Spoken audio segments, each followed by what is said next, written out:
write about men. And somehow good writers of literature can get into, the women can understand men somehow by observing them, and vice versa.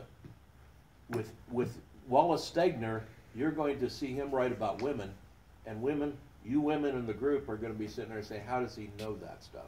Just like I sit there and say, how does Sigrid Undset know about men this well, see, in this novel?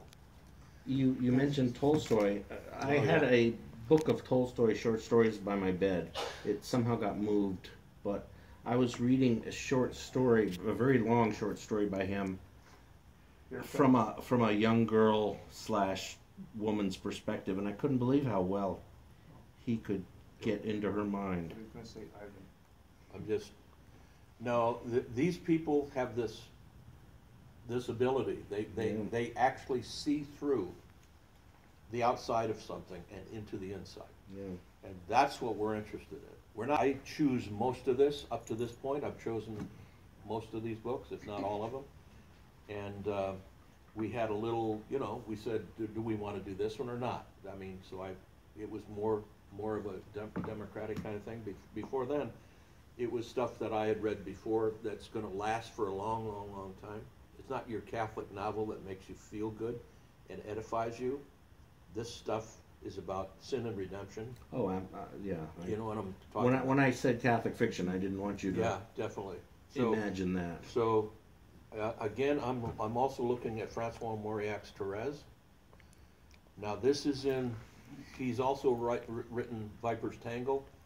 I like this better than Viper's Tangle, and I think it's more readable, and I think the translation is better, although I don't know French, so I'm not an expert on that.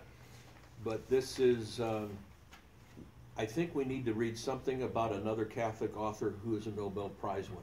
Even though this might not be about Catholicism as such, it's about a woman who poisons her husband, actually. Oh, they're giving it away. Well, so you can read it on the back. It's given away. It's given away. Yeah. Yeah, she'll be reading this aptly. Yes.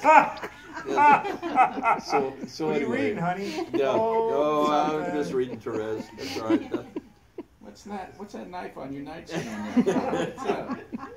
So anyway, we're going to be doing that. And also another thing that's come up is The Diary of a Country Priest by Bernanos.